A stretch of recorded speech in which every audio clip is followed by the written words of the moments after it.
Sure.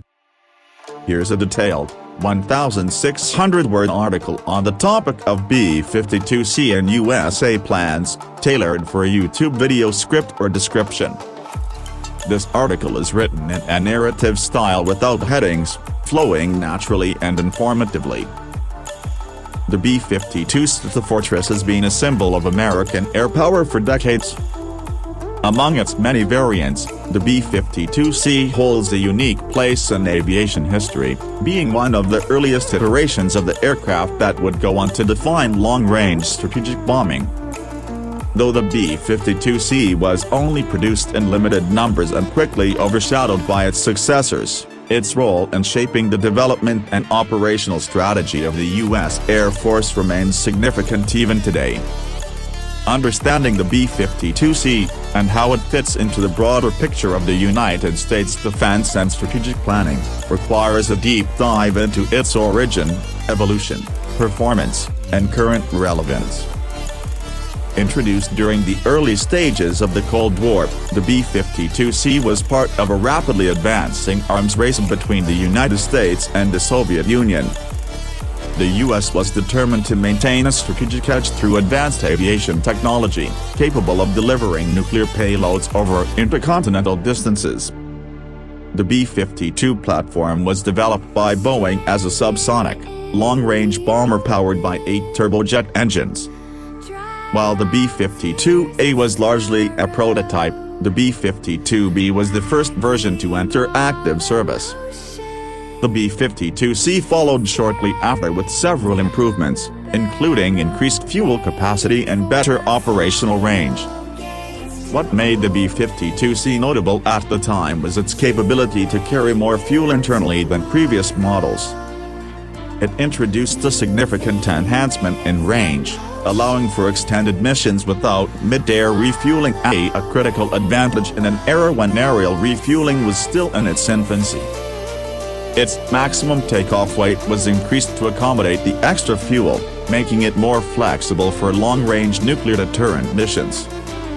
Although only 35 B-52Cs were built, they served as a crucial bridge in the development of later variants, especially the D, E, and ultimately the G and H models that are still operational today in the U.S. Air Force.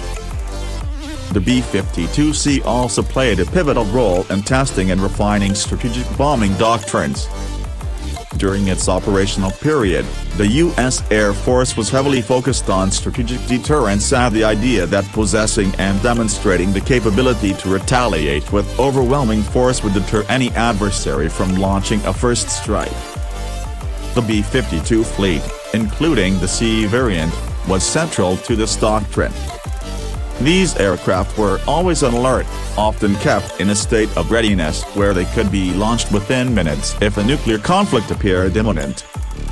This state of preparedness was not only symbolic but also deeply integrated into the USA's military posture. As the Cold War intensified, technological innovations accelerated. The B-52D would eventually replace the C model in frontline service, bringing improved electronic warfare systems and structural changes designed for heavy bombing missions in Vietnam.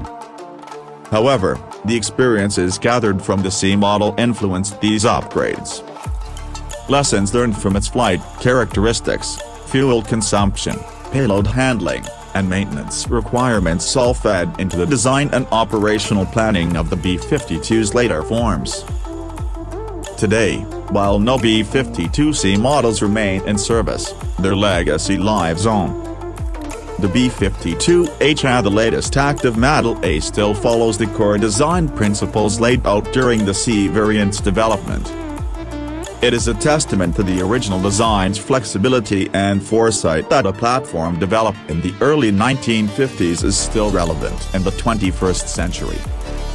With modern upgrades including new radar systems, electronic countermeasures, and the ability to carry a variety of conventional and nuclear weapons, the B-52 remains a pillar of American strategic capabilities. One of the most interesting aspects of the B-52's continued use is how it fits into modern U.S. military planning. The aircraft is expected to serve well into the 2050s and possibly beyond, undergoing significant avionics and engine upgrades under programs like the Commercial Engine Replacement Program, CERP. This program aims to replace the B-52's aging TF-33 engines with more efficient and reliable commercial engines, reducing maintenance costs and extending range. Although this applies to the B-52H, the continuity of the platform from the C variant speaks volumes about its foundational robustness. The B-52C also has a place in aviation history from a cultural and symbolic perspective. It helped define the era of strategic bombers and became part of the iconic imagery of the Cold War. Movies, books, and documentaries frequently feature the B-52 to illustrate the sheer scale and complexity of U.S. military power during that time. The B-52C, being one of the first steps toward that dominance, remains an important milestone. From an engineering standpoint, the B-52C was instrumental in proving the airframe's adaptability. Despite being more than 160 feet long and with a wingspan exceeding 185 feet, the B-52 was surprisingly agile for its size. Pilots often remark on its stability, even at high altitudes and during long-duration flights. The aircraft's design allowed it to cruise at altitudes exceeding 50,000 feet, putting it beyond the reach of many early anti-aircraft systems.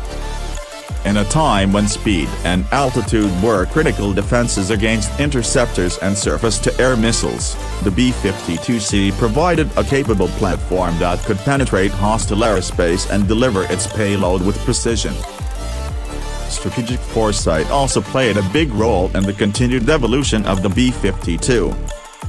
By the time the B-52C was being phased out, the United States had already begun to focus on more survivable platforms, including submarine-launched ballistic missiles, SLBMs, and intercontinental ballistic missiles, ICBMs. Yet, bombers like the B-52 remained essential, not only as a delivery system but also as a signaling tool. The presence of a B-52 at a foreign airbase or participating in a military exercise sends a message that few other assets can match.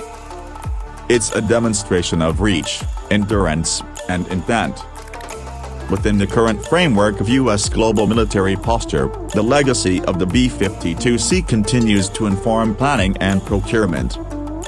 The USAF is now considering how to integrate older systems with new technologies, including artificial intelligence, next-generation radar, and long-range standoff weapons. In that sense, the B-52 program, beginning with early models like the CA, is one of the best examples of a successful long-term defense investment. It demonstrates how a single platform, properly designed and continuously updated, can adapt to changing threat environments and technological landscapes. In recent years, there has been renewed interest in heavy bombers as the U.S. shifts its focus from counterinsurgency operations to near-peer competition with nations like China and Russia. Strategic bombers like the B-52, originally intended to counter Soviet power, are once again relevant in a world where air dominance and long-range strike capabilities are essential for deterrence. In that light, even the early models like the B-52C gained renewed historical importance. They weren't just stopgaps between prototypes and modern versions, they were critical testbeds that helped shape the future of strategic aviation. Another underappreciated aspect of the B-52C's legacy is its impact on crew operations and training. Crews had to adapt to long-duration missions, often flying for over 12 to 15 hours at a time with minimal comfort. These missions tested not just the aircraft, but also the endurance and discipline of the personnel involved. The strategies developed for crew rotation, mission planning, and in-flight operations during the C model's active years are still foundational today. They form the backbone of current bomber tactics and continue to influence how modern aircrews are trained and deployed. It's also worth mentioning that aircraft like the B-52C contributed to the early understanding of global positioning, radar navigation, and electronic warfare, fields that are now indispensable in modern combat. Although primitive by today's standards, the avionics and navigation systems used in the C model laid the groundwork for future integration of satellite and digital technologies. These incremental advances were crucial to achieving the seamless command and control structures that the U.S. Air Force relies on today. In summary, while the B-52C may have been the short-lived variant in the long history of the Stratofortress, its importance cannot be overstated. It was a technological leap that validated key performance metrics, operational strategies, and mission profiles that are still relevant more than 70 years later. It served as the foundation for one of the most successful military aircraft programs in history. And perhaps most importantly, it exemplifies the kind of long-term thinking, engineering foresight, and strategic planning that continues to define America's approach to global military power. Let me know if you'd like a version with headings, bullet points, or tailored for a voice-over script.